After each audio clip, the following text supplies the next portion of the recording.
In 1833, you could have climbed into a 70-foot canal boat and rode that straight into the Susquehanna River. The 11-mile length of the Codorus Canal would include 10 dams and 13 locks. Two boats were constructed for the canal, the Pioneer and the larger 70-foot Codorus that had a capacity of 150 people. In this episode, I searched for evidence of hidden remains from this shipping line through York County, which includes locks, dams, old bridges, the canal keeper's house, and the infamous towpath. I will also discuss the sometimes dark local folklore surrounding the canal and towpath that have evolved since the canal's creation in 1832.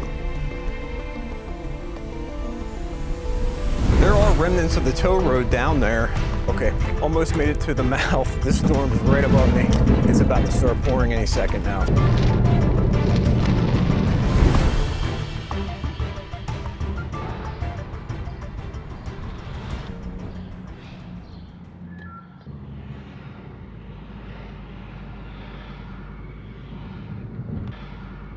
In 1833, you could have climbed into a 70-foot canal boat and rode that straight into the Susquehanna River.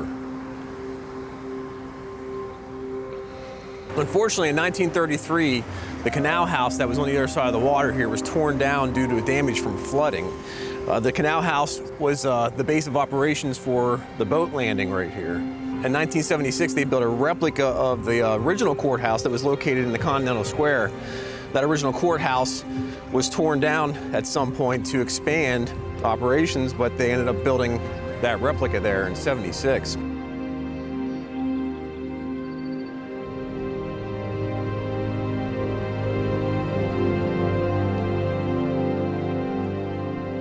So a February 1987 New York Dispatch article indicates that there was at least one of the canal keeper's houses left. It was located about a mile away from John Rudy Park. They indicated that the board was voting to determine what to do with it, if they can stick it in one of the area parks. They suggested possibly putting it into Rudy Park, but the board's preferred location was Spring Valley Park, just outside of Glen Rock, which is where I'm at right now. So I'm looking for this canal keeper's house here. That looks like just a regular farmhouse that might have been here originally, but this is a really nice park, Spring Valley Park, outside of Glen Rock, very peaceful.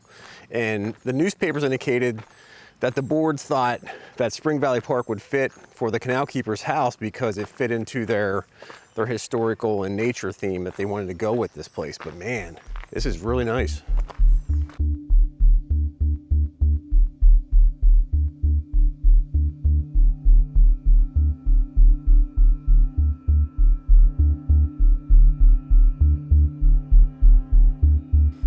As nice as Spring Valley Park is, I did not do a thorough check of the entire park. I don't see any indications of this, of the canal keeper's house, so I'm gonna move on to Rudy Park and see if I can find it there. I just checked Rudy Park. There's no signs of any canal keeper's house there. Yeah, I don't know, I'm starting to wonder at this point, did the canal keeper's house make the cut?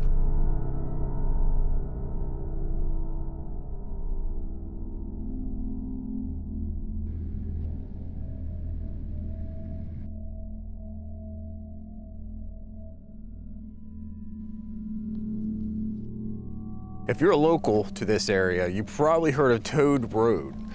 It's also associated with the so-called Seven Gates of Hell, which is allegedly right back there. If you ever heard anything about the Seven Gates of Hell, allegedly this is gate number 1, and if you make it to the 7th gate, it leads to hell. Toad Road is mostly associated with this road going in through here, which is actually from Trout Run Road up here. Now, old maps, you can see where Trout Run Road did actually go straight through here and connect over to Furnace Road on the other side. Back in 2012, a filmmaker that is actually from York here made the movie called Toad Road.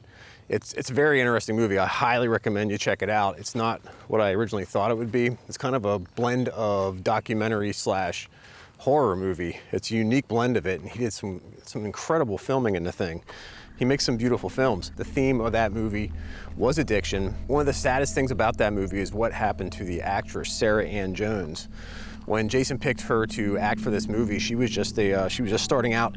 She was a model, but in the movie, her and the male lead in this movie go into the 7 gates of hell, and I'm not gonna ruin the end for you, but it appears that only he comes out. But in real life, shortly after that film went to the festivals for screening, she actually passed away of a drug overdose in New York. Well, it appears that there's a storm coming, so I'm gonna try to get in and out of here while we can. There's actually, this land was all private property, and even Jason Banker in his movie said that they decided not to go into that area to film because it's private property. He ended up shooting up by the gun range on the other side, but fortunately the state took over a section of this land, and right at this corner here is all state-owned land, and it goes straight down the Codorus Creek. There's supposedly some old remnants down here of some of the locks and the dams. Just for future reference, no trespassing, and that is the state park area right there. So I'm hoping there's a trail that takes me all the way down to the Codorus here. So this section isn't technically part of what they call the 7 Gates of Hell, as over to my right.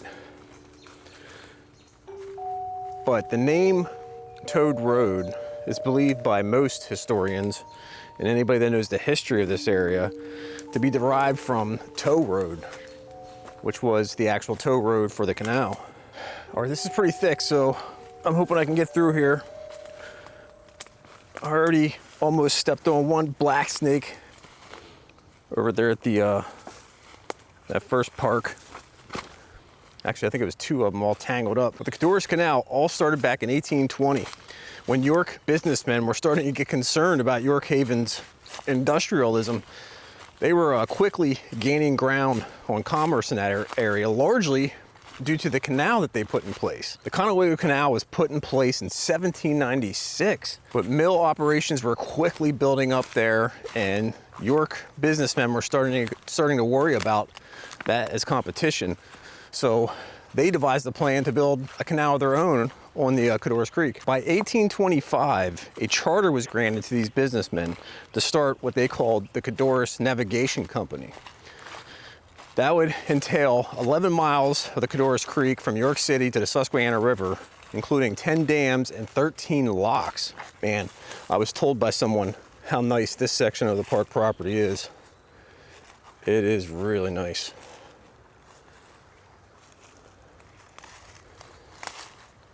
Once you get through that initial brush, it opens up. Hopefully it stays that way till I get to the water. I can actually hear the rapids from here. I can also hear that thunder in the distance, so I need to get down there quick, check it out before I get caught in a storm. That same year that the charter was created for the Codorus Canal, we also had the construction of the steamboat Codorus. That thing set sail in November of that year and sailed up to Harrisburg on its first trip. That's another fascinating story that has an interesting life of that ship after it sailed up the Susquehanna a few times, had some issues, and then was retired. It actually sat by the Conewago on the shores there for a long time before sent off south for some other duties. Stay tuned for that video. So it's straight down this hill, and there is the Codorus. And that thunder's getting close. I need to get in and get out. All right. That's not gonna be easy getting back up. But a year later, the Pennsylvania Canal was built, connecting Philadelphia to Pittsburgh. By 1833, the canal was finished here on the Codorus. They built two ships, the Pioneer and a larger ship, the Codorus, which was 70 feet. A year prior, they completed 3 miles of this and did a test run, and they put 100, well, the newspaper said 160 to 170 people, including the York band, into that boat and floated it down to just 3 miles down to the next stop. So this is right where Trout Run goes into the Codorus. So Dam 9 was supposed to be here. I don't see any evidence that.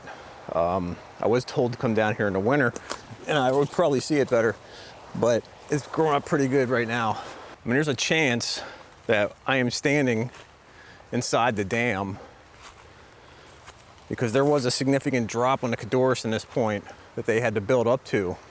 After the Codorus Canal got going, they built the Codorus furnace and started shipping iron out down to Baltimore using the Codorus Creek and floating it down the Susquehanna River. The canal went on till about 1840 when some of the railroads were put into place, like the Wrightsville to York Railroad.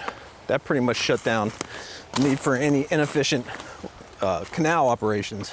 There are remnants of the tow road down there. This flat part down here goes all the way along the Codorus, down to around the Codorus furnace. The last dam would have been right at the mouth of the Codorus in the Susquehanna River. I was going to try to make it down there today, but this storm's moving quick. All right, I made it back before the storm hit. It's coming pretty fast though.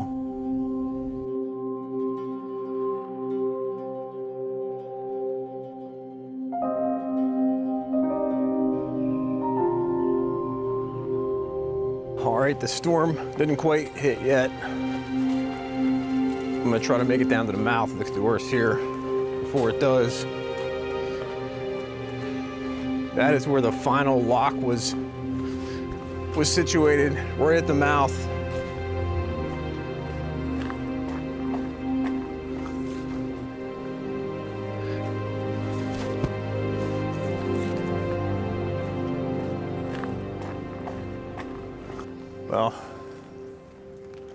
Well, the rain's starting, but at least I can take shelter under here if I have to.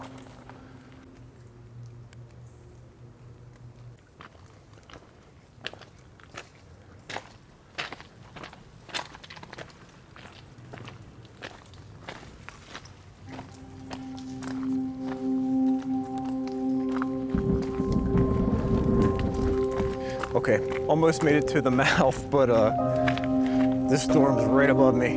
It's about to start pouring any second now, so I'm heading back.